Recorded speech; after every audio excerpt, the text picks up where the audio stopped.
Hello everybody, it's your girl here, Miss Carlo. I hope you all have an amazing day. Today I'm going to do a review on Calculated Couples by Paul Bridges. Yeah, last time I called him Paul Bridge.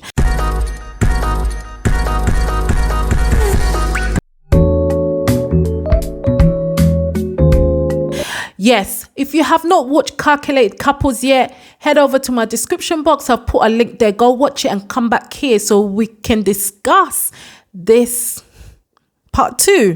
So I was watching part 2 and I have quite a few things I want to talk about. I am going to focus on Pastor Oneka and his wife again. Yes, guys. I love the other couples. They're saying great things, but I just want to focus on them. I'm married, so I feel like I can connect more to Pastor Oneka and his wife because I'm married as well. And also I believe in the Bible, but the Bible has to say when it comes to marriage. So today, Paul asks Pastor Oneka and his wife about sex. Paul said he feels like in the church, he's not comfortable to discuss sex. He feels the topic can be a bit uncomfortable for him. So he wants to know what Pastor Oneka thinks about sex in a marriage or sex outside the marriage. So Paul asks, Pastor Oneka, please, can you tell us your view on sex? So Pastor Oneka, I'm not going to lie, you started off very well. I believe a lot of things you're saying is true. So Pastor Oneka said, man, sex drive is very high. This is very, very important. Percentage?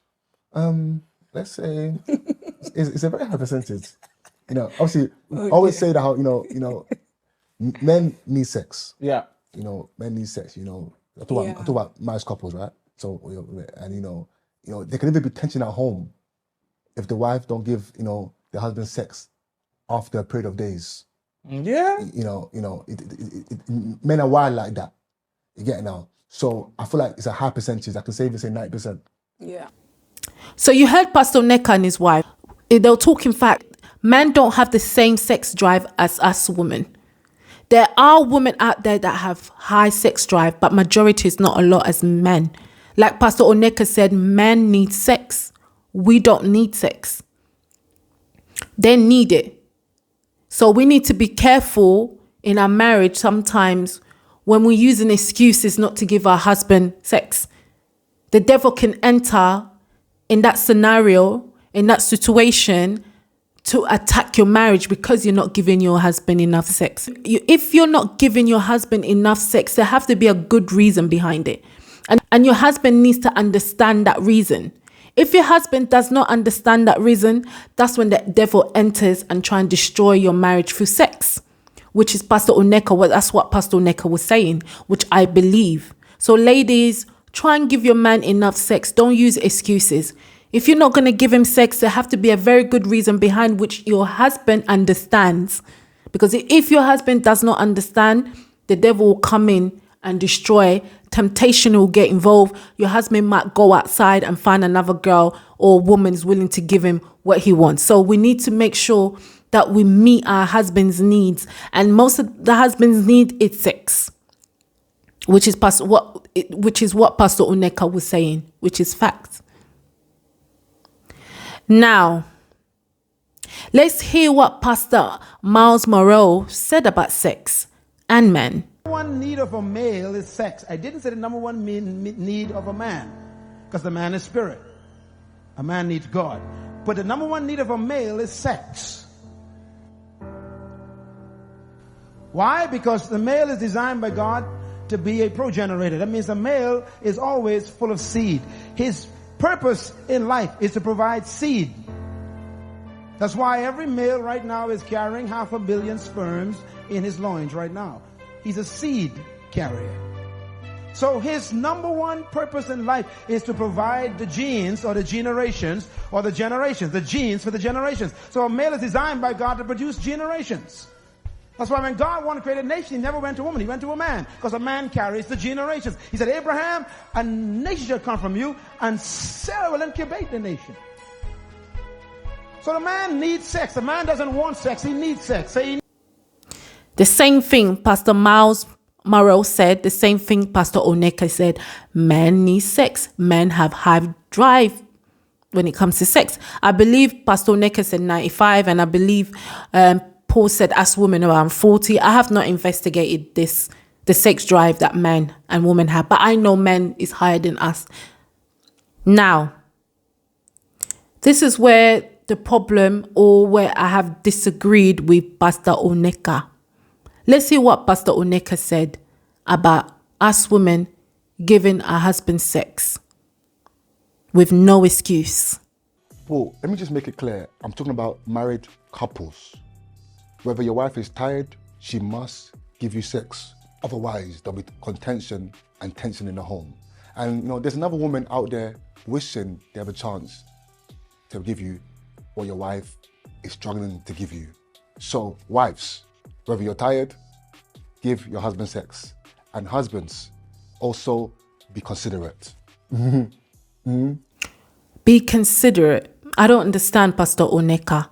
And then he said, I believe he said you need to compromise, you need to convince your husband, because if you do not convince your husband, when you're tired enough, he can go out there and cheat. So you, as a wife, you need to give your husband sex when you're tired. If you have not convinced your husband, you still need to give him sex. Now, Pastor Oneka, I'm going to go against you on that. Because we have, Pastor Oneka, me and you have agreed, and Pastor Miles Morrow, when he was alive, we have agreed, all three of us have agreed that men need sex. We women doesn't. But what I disagree with you is, you're saying, well, a wife needs to give her husband sex, even if she's tired, but the man needs to compromise. Not be juju be that.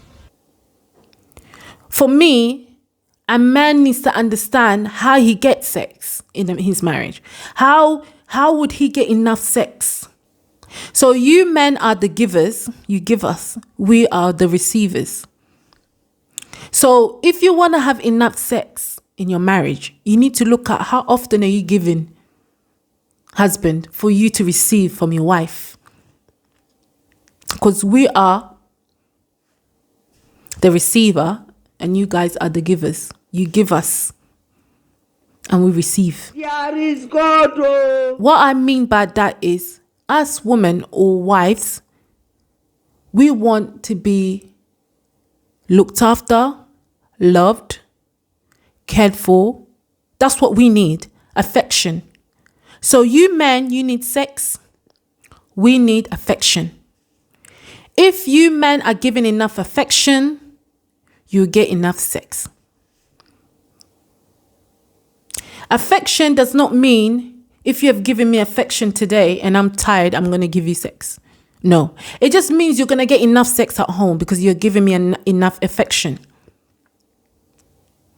Pastor Oneka, we need to be very careful how we say, when a wife is tired, you must give your husband sex. We need to be careful with that, because in a marriage, you know that people can get raped, whether it is a wife or a husband, whether it's a husband raping his wife or the wife is raping her husband. So we need to understand that people do get raped in marriages. So we need to be very careful by saying when you're tired, you must give sex. Because when someone is tired, they cannot perform. Because I know when I'm tired, I cannot perform. I cannot perform at all. Let's hear what Pastor Miles Morrow said about us women, what our needs are. The wife, the woman. Why is a woman's need not sex? A woman's number one need is not sex. Now, she likes sex. Sex is good for a woman, and she enjoys it. But it's not her motivational need. A woman's number one need is not sex. Write it down. Her number one need is affection. Affection is not sex, brothers. As a matter of fact, sex is the result of affection to a woman. If you give her affection, you will get your need met. So you heard Pastor Miles Morrow, what he said when he was alive. So we women, we like affection. Affection equals more sex for men. Men, you are the givers. You give us kids. You give. We are receivers. We receive the sperm. You give out the sperm, we receive the sperm. So we are the receivers. You guys are the givers. So the more you give, the more you receive. That's what it is. So Pastor Oneka, I'm going to disagree on you on that. When a woman's tired, she cannot perform. When a man's tired, you cannot perform. You cannot compromise with that. So as a man or as a husband, you need to find out, why is my wife tired? If it is not excuse, because I know there's some ladies or some wives out there, they use tiredness as excuse not to have sex. But as a husband, you need to understand, is my wife tired because she's been doing all the house duties by herself? I haven't really been supporting. I just go to work, I come back and expect food. She'll be tired. Is she going to work and then coming back cleaning, cooking and looking after the kids? She'll be tired. You need to look at the situation and see, am I doing enough not to make my wife tired? So I can receive. Apostle, we hear of this. So I can receive from her, because I'm giving her, I need to receive back. A man ain't got to build up the sex. He's just ready. And he ain't got no cycle. So he's ready even when you are not ready. Creates a problem. Now, women have 4 seasons: summer, winter, autumn, and spring. So men, you got to be sensitive. When it's winter, leave her alone. Buy her flowers, kiss her, hug her, but don't touch her. That's winter. You're in the cold, brother. Control yourself.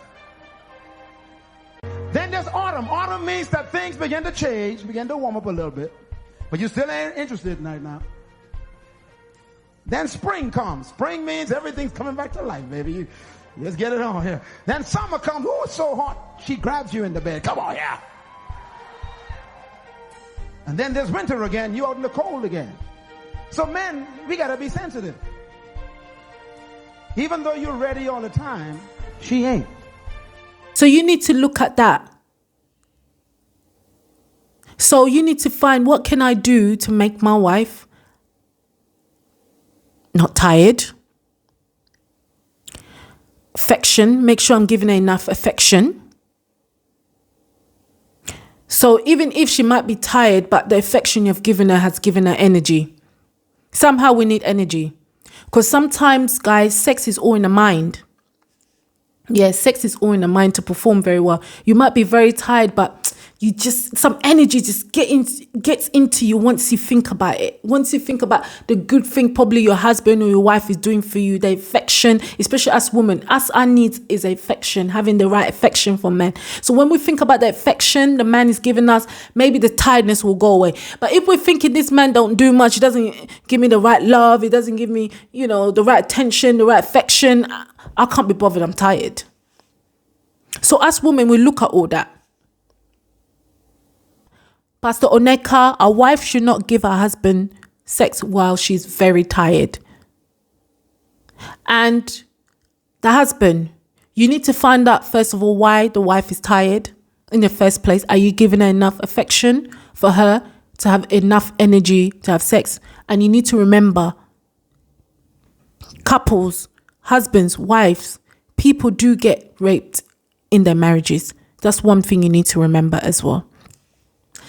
And then the next thing Pastor Oneka said that got to me is this. That's why the Bible says when a prostitute sleeps with a prostitute, when you sleep with a prostitute, you become a prostitute. Why? Because, yes, it's in scripture, and I'll give you the scripture. Yeah. When you sleep with a prostitute, you become a prostitute. So God is very intentional. That is why when he now says we must flee from certain things, he's protecting us. It's not for him, but it's for our own good. So when you're now married and you deny your husband of marriage, you're opening the door for the enemy to come in and fight. Yeah. The prostitute part. Yeah. If a prostitute gets paid for sex, if I pay a prostitute for sex, according to the Bible, that makes me a prostitute. That means I got paid too. But I didn't get paid. You start explaining, you and your wife about when we have sexual intercourse and when we sleep with somebody, we become one. We become one flesh, which is a fact because the Bible's telling us. I've got some scriptures there written, guys, if you want to go and read it. What the Bible's telling us when it comes to sex in the marriage and outside the marriage. So I've got some Bible scriptures there. I'm written it there, guys. Go read it. So the Bible's telling us when you are married and you have sex with somebody, or even if you're not married, so when you're fornicating, when you have sex with somebody, you become one flesh. Why? Because when God created us, he created the mind, body, and spirit, which Pastor Oneka tried to explain. He started good. And then this is where Pastor Oneka, I disagree. You could be a woman, be fine. But as soon as you sleep with a guy that you're not married to, you realize that some of the traits that he has or characters, you start walking in it. You're thinking about, before, I slept with this guy, I was fine. So what happened? Because when you now have sex with someone and you're not married, a piece of the person enters you and a piece of you enter the person. Yeah. So some certain characters and some certain natures, you can start walking them. Yeah. That's why, God made it clear that how, no sex until you're married. Yeah. The only thing is, right, so we're talking about a person taking different character traits from a person, right? Yeah. Why is it that it's only the negative character traits, it's not the positive? If the person has good character traits. Because there's nothing good from God with regards, because number one, you have disobeyed God. Right. You get so what I how mean? can you get good How from can you disobeying? get something good? So Pastor Oneka and his wife explained to Paul that if you sleep with a prostitute, you become a prostitute.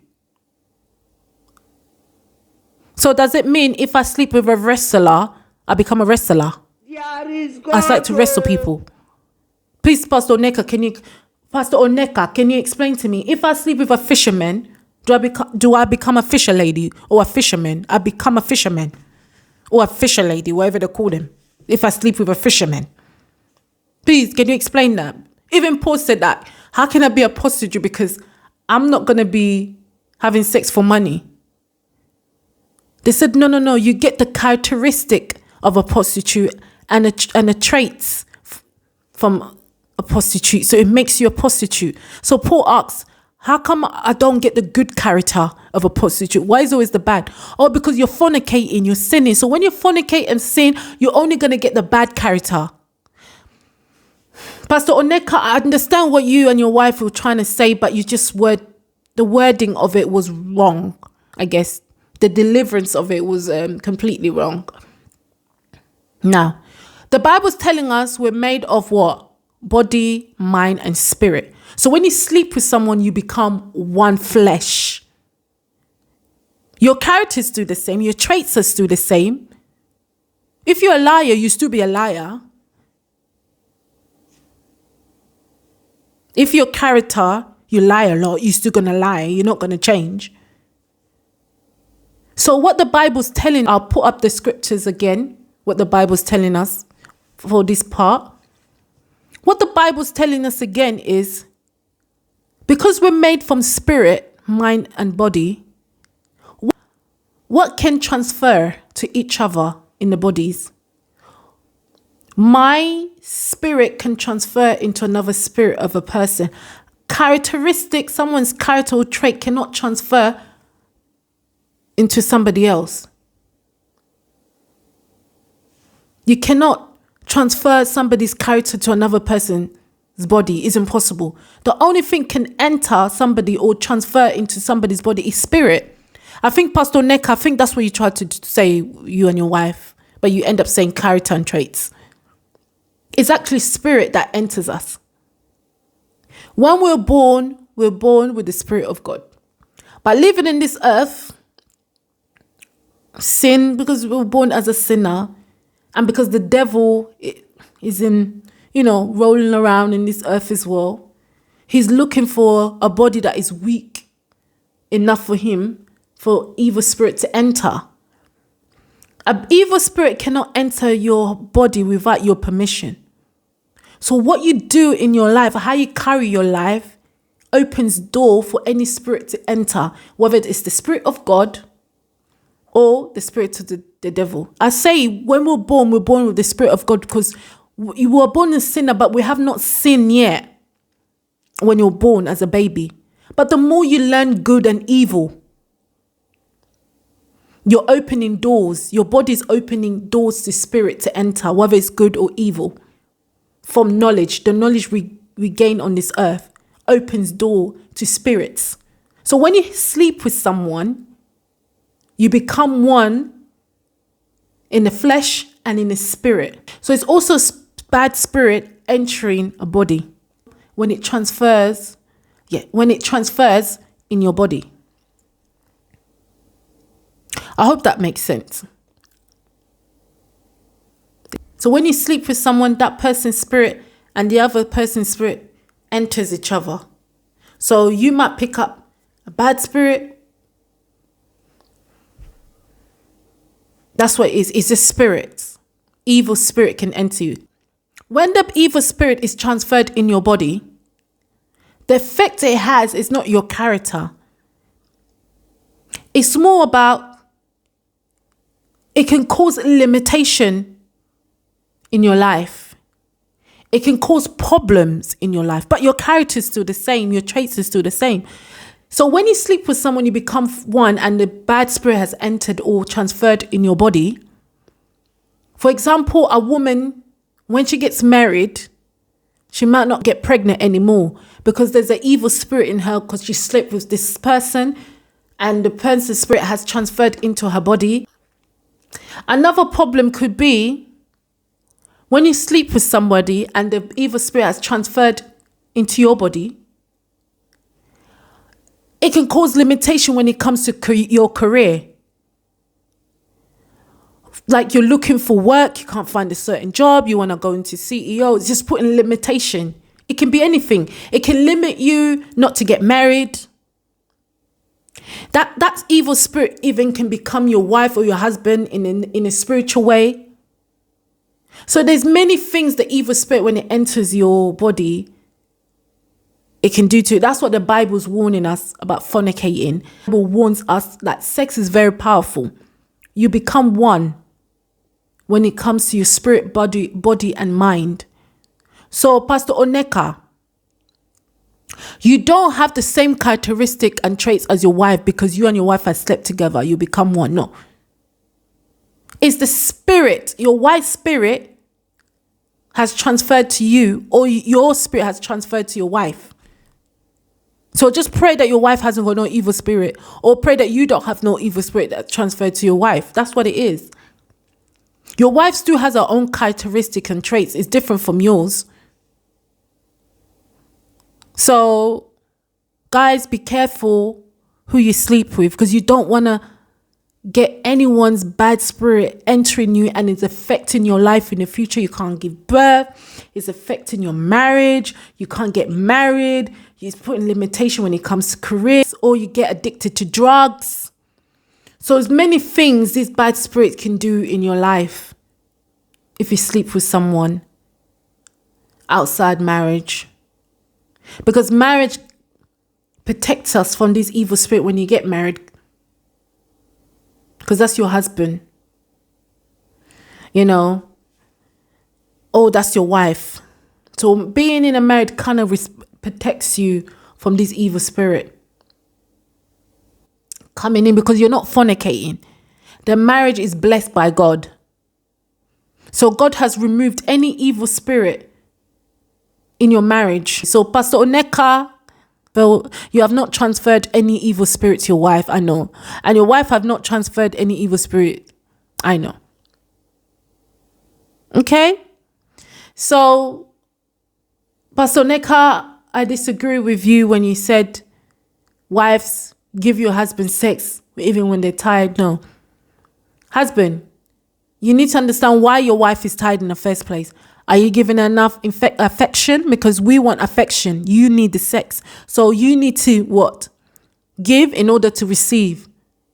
Yeah, you need to give affection in order to receive the right amount of sex. And if your wife or your husband's tired, You need to compromise. You need to speak on it. You need to communicate on it and say, okay, my wife is tired today. I'm not going to force her, because having sex with somebody's tired, they're not going to perform very well. And remember, like I said, people can get raped and they're married. Okay, guys, that is it. Thank you for watching. I hope you enjoyed this video.